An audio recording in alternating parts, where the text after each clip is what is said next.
Today I am so excited. I have a woman here who is an amazing 92 years young, and her name is Lou Stoetzner. Lou is a writer, but that's not it. You know, she crochets, she embroiders, she knits, she plays the piano for 2 hours every day. And I first met her a couple of years ago, probably about 3 years ago, at a HEPA on Roxbury Road. My husband was playing the hammered dulcimer, and we were just talking about how to vote, voter registration, the things that were going on back then. And when my husband got out his hammered dulcimer, Lou popped over and was interested. Little did I know that we would develop such a fast and furious friendship. And we've sustained this and been friends for the last 3 years approximately. So Lou, welcome. Thank you for being on my show today, because you are so full of stories, so full of life and vim and joie de vivre, right? I think that just captures you. I think you are so right, and thank you for having me. I really am going to enjoy it. Oh, good. I'm so glad. So we already talked about where we met, and little did I know about your musical background. You said that you started playing the piano when you were just not even 10 years old. That's right, in my basement. In your basement. Wethersfield. In Wethersfield. Tell me about this instrument. Well, it was a big old square rosewood body piano, and it came from my grandmother's house in Hartford. She, at one time, had taken care of Sophie Tucker when Sophie was a little girl. No, I don't really even know who Sophie Tucker is. Tell me a little bit about Sophie. Well, Sophie was quite a gal. She ended up singing on Broadway, movies. She was quite a gal. The old songs like Bill Bailey, Won't You Please Come Home, stuff like that. Jack the Knife, all those like... No, not even Jack the Knife. No, okay. No, it was further back than that. Okay. So the piano that Sophie was playing on was her piano, and it belonged to her. And when she left Hartford to go to Hollywood and New York or wherever, she left that piano to my grandmother. Nice, but you said your grandmother was taking care of her too. My grandmother was, she had lived in Hartford quite a while, and she knew Sophie when she was younger. Okay. And so the piano became my family's piano. Nice. And that's the piano I started on. It was Ernst piano, a German-made piano, beautiful, ivory keys. They don't have ivory keys anymore. They're pianos. plastic now, right? Plastic. Oh. But if you pay the right price, you might be able to get ivory keys. I don't know. Sure. But it was a beautiful, beautiful piano, and it had the funniest, most beautiful, actually it wasn't funny, seat that I sat on. It was horsehair. Horsehair? It was a round seat that used to spin. Sure. And the horsehair started popping out of it. Oh, and so that would be itchy. It was a little uncomfortable. Yeah. And you're only 9 years old. That's right. And you didn't have instruction at first. You were just given the opportunity I to was just plinking away on the 88. Yeah. So, but that was it. But when I did I was a very nervous person, which I'm right now. I feel inside. You're doing a beautiful job. You're telling a little bit about your story. I think because of that, I sang a lot when I was younger too. That was actually my talent, my singing. But the thing was, I did get another piano. Good. $5 on board my brother's truck, the GMC, old GMC. And they brought it in, $5 from my Mendelssohn. It was a Mendelssohn piano, upright. So that was my piano to study and practice, and I did go 50 cents for an hour's lesson. Oh boy. So $5 for the piano and 50 cents for lessons. My grandmother gave me, she said, Lou, I know you want to study piano. I love the piano. So she said, okay, here's 50 cents. Mrs. Anderson was my first teacher. Somebody up the street? Yeah, she was only about a half a mile away on Brookfield Road in Wethersfield. And so she started teaching me. But I was not a very good student. No, why? You didn't pay attention or you didn't practice? I could not read one note. Well, they need to teach you. That's the whole idea, right? But I was able to get to Viennese popular song, which was very classic back then. minuet in G, Mm-hmm. but I looked at the keys and I found out I could sense the keys and my brain was working looking at the keys. Interesting. But I didn't know what I was playing. But so it was more of a kinesthetic auditory experience for you, where you And had also memory work from my Memory. teacher. She used to help me with a lot of this. Very That's really patient interesting. person. Did you learn to read music eventually? Yes, I did. Okay. Finally. Okay, okay. And that was very, not too long ago, Oh, really? More recently? because I had studied classic opera for 15 years Vocal. in Hartford. Studied at Hart School for about a year and a half, and then I changed. I studied with a private person, Rhea Massacott. She was about 5'2", had been through France, Italy, German, Spain to teach and study herself. She ended up in New York at St. James Church as a soloist. She came to Connecticut and ended up in Hartford, and that's who I studied. She might have been small, but she had the biggest heart. And a big voice. And a big voice. And she was able to... Yes, expound, I should say. So she said, I was her Wagnerian person. What does that mean? German, Wagner was a composer. Okay, okay. So I did a lot of German. I did French, I did Spanish, and I did Italian. In opera? In opera. I didn't know that. Wow. I'm glad I'm learning something. I sang the words, but I never could understand the words, what they really truly meant, unless they had the definition. The subscript or whatever. The transcription. Right, right, right. But you So knew I the did emotion, because to me opera is all about that That's feeling, right. right? Oh, I had I became, after I had 5 children. And 10, 12 grandchildren now. And 10 grandchildren. Plus 2. Plus 2. Right. So every time I had a child, I think my voice got stronger. Interesting. It did. That's really did. interesting. And so by the time I was 40, I had a big voice. And it You had wasn't. all of your children by the time you were 39. Yes, yes. And you had a set of twins. 36, 37, I had my twins. Okay. And I do have a singer. In the family. My youngest, one of the twins is my singer. Nice. And my oldest son, he has a beautiful baritone voice. Well, and you told me he can play 9 different instruments. Yes. And didn't take a Yes. lesson and No. self-taught for He's all of one them. of those kids, you know. Hard to be a parent to one of those kids. Oh my goodness! One struggles like you wouldn't believe it. She didn't struggle. She didn't have to, because she has a beautiful voice too. And I sang duets with her at church in Wethersfield when we were going. This when is she was Lisa. home. Linda. Linda. Okay. And you couldn't tell our voices apart. From Wow. the timbre. It was very, very similar. Oh boy, and I hope you have recordings of some of this. Yes. Good. But getting back to high school, Okay. I finally got into choir and glee club. And they saw your talent. Well, I was very quiet, very introvert. I was not talkative like I am now. My kids say, "Mom, won't you shut up?" Oh. So Well, you have so much to tell and all But your you little know, pearls of wisdom. So that's important that you pass that on. That's for sure. But the thing was, I had a biology teacher, and he was in charge of theater at the high school in Wethersfield. He said, "Lou, we're going to put on the Mikado." Well, guess what? I got the top lead. Yum Wow. Yum. I was Yum Yum.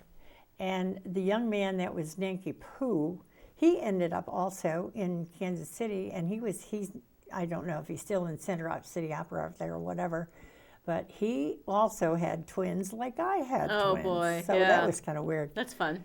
But he had a beautiful voice too. So that was high school. I do have a recording of that. My son has that recording. I just Good. found out that this weekend. Oh, good, good. Those are important things to save Yeah. and to keep in the family treasures. But my daughter Linda is also she got her degree in music. And she wanted to be a performance. musical therapist. Yes, she was studying therapy at Shenandoah, and then she changed. She came home and she wanted to go to Keene. She got a degree in performance, voice and piano, and she plays the organ. She sold pianos out in Missouri. Missouri, okay. Lee Summit, and she also was teaching out there at the school, middle school. She was a music person. You have to make a living sometimes. That's right. Yeah. And she came home after marrying, then divorcing, and she had married when she was at Keene State, and then that didn't last too long, but remarried another musician. Oh, lovely. So they are also divorced now, but she is back home in Berlin, Connecticut. Nice. Well, it's good to have your kids close by. Now, I think we said that you are a writer as well, not just a musician, but also a writer. And you said that you began doing some of your writing in the 1970s. And I like this one particular piece that you brought because every stanza represented a person that you took care of. And if I'm remembering correctly, you worked for the Visiting Nurses Association kind of on and off for, I don't know, a couple of decades or more. I don't know how long, but It ranged from 1974 to 1995. okay, so like 21 years. And in between that time, I did leave, and I had one time, the second time I left the VNA, I went to become a CNA. So a little higher. It's lower than an LPN. Sure, no, I worked, that was my first job actually. My aunt was a nurse, a head Right, nurse on right. a medical surgical floor, and she wanted me to be a nurse. So, Right. so let's read this. So this was 1985. Do you want to read it or do you want me to read it? I'll read it. All right. It's I'll always read better it. when it comes from your voice. This is my very first and very deep, and I was taking care of all these people, clients, patients, and every one of these stanzas represents a person. So You loved them each. I'll tell you, it was a learning experience for me. Of course. It was one-on-one with a person in their homes, and I liked that. My mama said, "Oh, why don't you go become a nurse?" I said I could have, but I want the one-on-one. I liked it better. So here we go. I think I wrote this 1984 or 85. I could circle 1985. Anyway, it's a friendly word, an absurd word, a lonely man. Quiet place and neat, a dying woman. Sandwich, ham and cheese. Coffee, won't you please stay with me and have some lunch? These people, some would say, you gotta have coffee. I can't have coffee until I do my job. Right. Okay, so that was one of them. Oh, leave that and sit, she said. Do you have a family, I asked. They have forgotten me, said she. Some people were very lonesome. Their children didn't kowtow to their wants, and that made it difficult for those people, and also us. I had taken care of a lot of people that had Alzheimer's, dementia, and they were alone. Oh, leave that and sit. Do you have a family, I asked. They have forgotten me. Unkempt and cold, a house stripped of luxury. Yet warmth came from a caring son as he spoke to his blind mother, and she was marvelous. I learned a lot from blind people.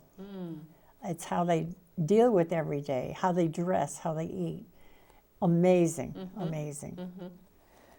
Why do I linger to bear this pain? God knows I have done no wrong. I'm old and have lived through good times and bad, no scars except for this stump. I would travel, and yet I cannot go on. Not impossible, say I. You will climb a mountain. This is a man that had lost one leg, and we were training him to go up 13 stairs, which he finally did. Good for him. I usually helped with the therapy parts, speech therapy, physical therapy, and he was an Irishman, and he was something else. I love that man. And finally, we get him up and down the stairs. Give me your hand. I know you can find a use for this, I'm sure. as he put a 50 in an open palm. Now, rules are rules, as you will know. The response was loud and clear. But I want you to have it, came the sharp retort. His head turned towards his 2-liter OXY. The green 5-0 slipped back to the fluffed up pillow, and that was less, so I thought. It came back to me again. Did it? And through an envelope that was sent to me, so they said, oh, accept it. So I did. Wizened man with teardrop eyes, covered with quilt and blanket in the sultry summer heat. A withered hand beckoned me in. Up and at it and get dressed, said I. It's too cold, was expressed, but it's going to get warmer, as I pressed for exercise at his best. He had been, was an alcoholic, and we did get him up after 2 years. He was bedridden, and his bones were withering. Not good. But we did get him up, and that was my most wonderful feeling, that that man finally walked. Nice, very nice. 6 weeks of silence, and then a morning, excuse me, hello, only to feel a trust hidden deep inside herself. Let's get my lunch, she said. Please measure carefully. This was a younger woman, middle-aged, and she was alone. Her husband was working at the school system, and she had been she was a diabetic, but she had paranoia and she had other problems. But after 2 years, she came to know me, so She it trusted worked out you. very Yeah. well. Yes, she finally did. Too much pain and too much gain of human mass came to express a will. To walk and sit was impossible. Oh, yes, you will, I demanded, and so it was. He had been an accountant and a higher-up accountant in his field. He played the piano like you couldn't believe. The boogie, the bumble boogie, he played for boy. me before I left him. After we got him up out of bed, after a year and a half, he had lost 200 pounds. Oh my goodness. He played racquetball, he played tennis, he was very active before he was a diabetic, and it got it took him, they couldn't control it.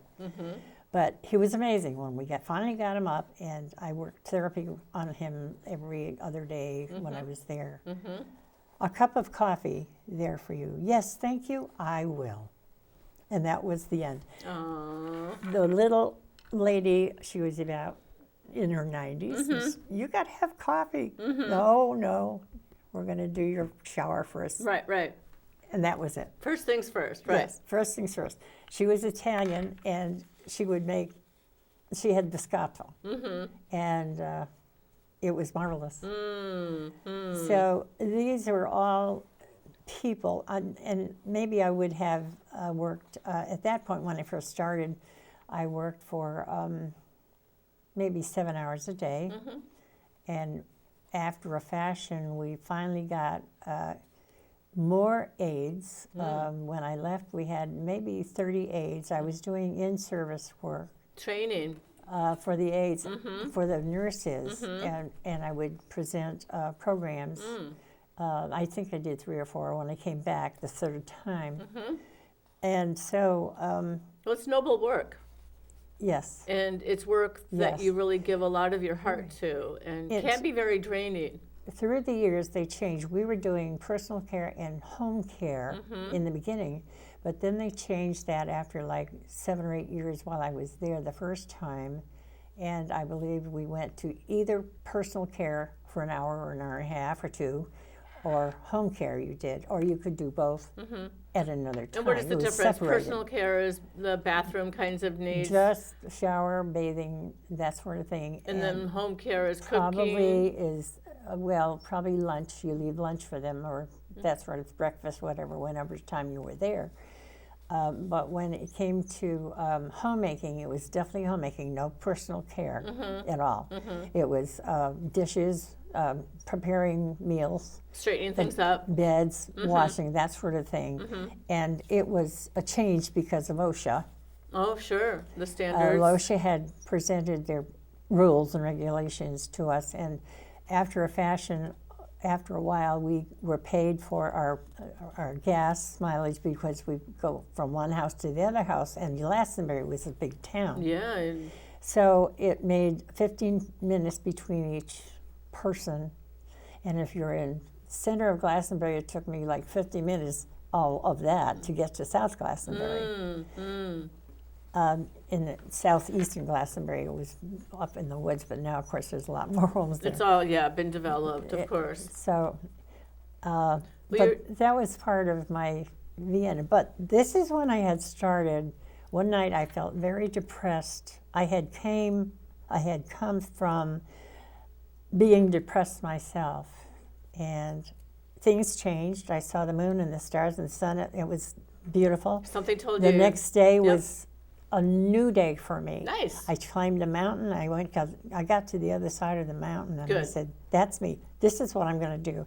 So one night I was very depressed about some of the patients that I had that week. Well, they can drain you. There's no doubt about that. And you have to protect yourself. I had cancer patients. I had 8 or 9 cancer patients in 1 or 2 months, and that was too much for me. So I wrote this in about 25 minutes, but then I went back and edited. Sure, of course. Edited. And this is what happened. Oh, you have another poem. So then I changed my tune, as I usually did. That's okay. And you're a musician. Musicians always change their tunes. I sure do. And then all of a sudden I said, I want to do some writing.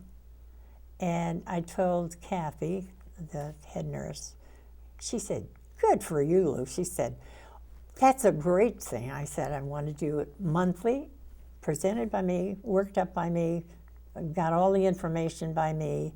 I did the whole 9 or 10 pages, a blurb every month for maybe, I think it was 2 years. I started in 1991 or 1990. You're ahead of your time, because now we call those blogs, right? And you're calling it a blurb. Blurb. Yes. And this was in the newspaper. No. Well, that was something else. That was just a personal thing. Okay. But I did. That was back in 1970. I think. Okay. Well, you've Very been small, writing. but it was published. Right.